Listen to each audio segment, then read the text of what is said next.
I'm Rob Wilson, president of Employco. Welcome to this week's HR Chat. With me is Jason Eisenhutter, our vice president of HR. Hi, everyone. So, Jason, topic this week, seasonal employment. We're that time of year where typically you talk about seasonal employment twice a year in the summer, where fortunately we're not in, so you won't be talking about lifeguards and lawn care and all that. But this time of year, so retail, I would imagine, retail and restaurants are your biggest seasonal employers. Yeah, and shipping. So if you're Amazon, you're probably looking to bulk up for the winter season for all the holiday shopping and distribution. But yeah, I mean, seasonal employment can probably help many different industries and many different employers. There's some pros and cons and things to watch out for. But yeah, 'tis the season to start thinking about it. And so when you look at, if you are hiring seasonal people, you still have to think about taxes. As an employer, you're paying all your taxes, workers' comp, you're covering those employees.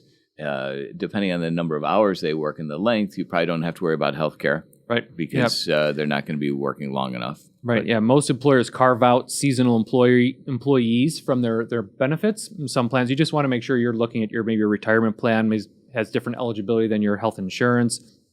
But most employers carve out their seasonal employees from their benefit eligibility, which could save some money on that cost. Right, the benefits, your 401k, et cetera. So, but then from a labor standpoint, you still have to look at make sure you're complying with your wage rates across the country, depending on what cities you're in. Yeah, the minimum wage, discrimination laws. Do they need to go through anti-discrimination pre-employment training or training within the first 3 months? Different states have different rules.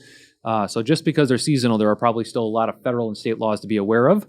But you're probably going to save some costs, at least in terms of overtime and benefits. Right. So your harassment training and discrimination training, if diversity and inclusion, if you have it in your state. So those are things you still have to go through, regardless of whether it's seasonal or not. Yeah, and you mentioned training, which makes me think of. So although there's discrimination training to prepare them, most employers don't do a good job with their seasonal employees with training. Like they don't maybe go through the same orientation or the same safety training or the same job-related training. So make sure you're kind of going through the same level of training you would for regular hire as you would for the seasonal employees, because they could just as easily disappoint a client or a customer or bring down an operation or a shift if something bad happens.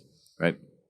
Any questions, feel free to reach out to us at employco.com or info@employco.com. And Jason and I are happy to help. Thank you. So thanks for joining us.